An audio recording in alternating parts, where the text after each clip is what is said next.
నెల్లూరులో రాజకీయాలు శరవేగంగా మారుతున్నాయి. ఈ నెల 18న మేయర్ స్రవంతిపై అవిశ్వాస సమావేశం ఉంది. మరి టీడీపీ కూడగట్టిన బలమెంత? వైసీపీ ఎత్తుకడకు టీడీపీ వేసిన వ్యూహం ఏంటి?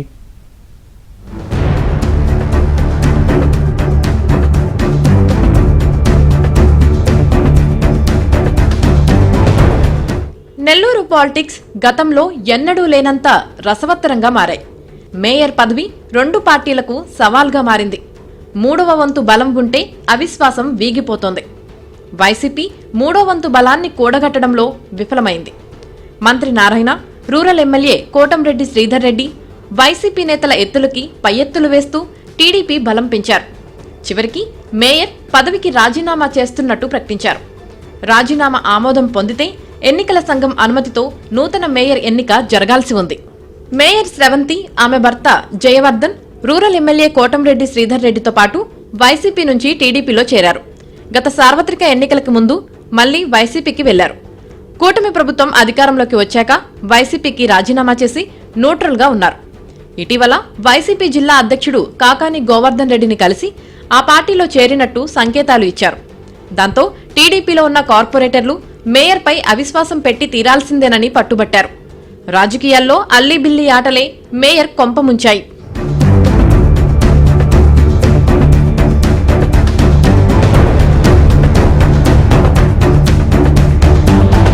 నెల్లూరు మున్సిపల్ కార్పొరేషన్లో మొత్తం 54 మంది కార్పొరేటర్లు ఉన్నారు.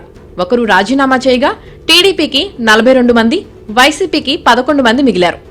అవిశ్వాస తీర్మానం నోటీసులు ఇచ్చాక మేయర్ స్రవంతి తమ పార్టీ కాదని తాము కలగజేసుకోమని ప్రకటించారు.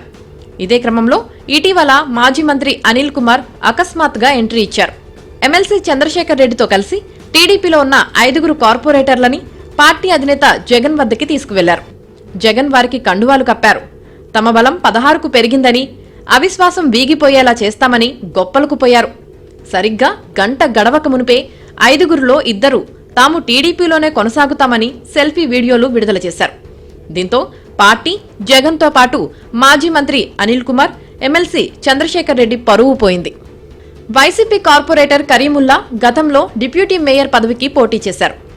కీలక నేతగా ఉన్న ఆయన టీడీపీలో చేరారు. నగర అధ్యక్షుడిగా ఉన్న మరో కార్పొరేటర్ బొబ్బల శ్రీనివాస్ యాదవ్ కూడా టీడీపీ గూటికి చేరారు. వైసీపీని ఉక్కిరిబిక్కిరి చేస్తోంది. మరో 2 కార్పొరేటర్లు కూడా టీడీపీ నేతల టచ్లోకి వెళ్లిపోయారు.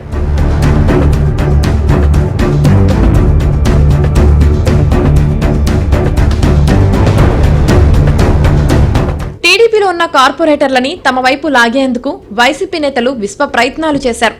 తమకి మద్దతు ఇవ్వకుంటే నెల్లూరులో తిరగలేరని, లేపేస్తామనే బెదిరింపులకి పాల్పడినట్లు పలువురు కార్పొరేటర్లు ఆరోపించారు. రౌడీలు, గంజాయి బ్యాచ్లు తమ వెనుక ఉన్నారంటూ తీవ్రస్థాయిలో బెదిరించారంటూ పోలీసులకు ఫిర్యాదు చేశారు. ఇలా మొత్తంగా టీడీపీ తన బలాన్ని 42కి పెంచుకుంది. మేయర్ స్రవంతి అవిశ్వాసం నెగ్గే అవకాశం లేదు. మరో 4 రోజుల్లో అవిశ్వాస తీర్మానంపై సమావేశం జరగనుంది. దీంతో కొంతలో కొంత తమ పరువును కాపాడుకునేందుకు మేయర్ పదవికి రాజీనామా చేస్తున్నట్లు ప్రకటించారు. నాకు ఈరోజు ఇంత కష్టం వచ్చిందని గిరిజన దళిత నాయకులు నాకు అండగా నిలిచినందుకు వారందరికీ కూడా నేను రుణపడున్నానని తెలియచేసుకుంటూ ఈరోజు నా మేయర్ పదవికి రాజీనామా చేస్తున్నాను. రేపు మార్నింగ్ వెళ్ళి కలెక్టర్ కూడా అందించడం జరుగుతుంది. నేను మేయర్ పదవికి మాత్రమే రాజీనామా చేస్తున్నాను. ప్రజలకు ఎప్పుడూ చేరువుగా ఉంటాను. వారి ఆశీస్సులు మా మీద ఉన్నాయని మేము అనుకుంటూ మొత్తంగా నెల్లూరు నగరపాలక రాజకీయం గత కొన్ని రోజులుగా ఉత్కంఠభరితమైన మలుపులు తిరుగుతూ చివరకు అనూహ్యమైన క్లైమాక్స్ కు చేరుకుంది. మెజారిటీ సభ్యుల మద్దతు కూడగట్టుకుని డిసెంబర్ 18న అవిశ్వాస తీర్మానానికి ముహూర్తం ఖరారు చేసింది.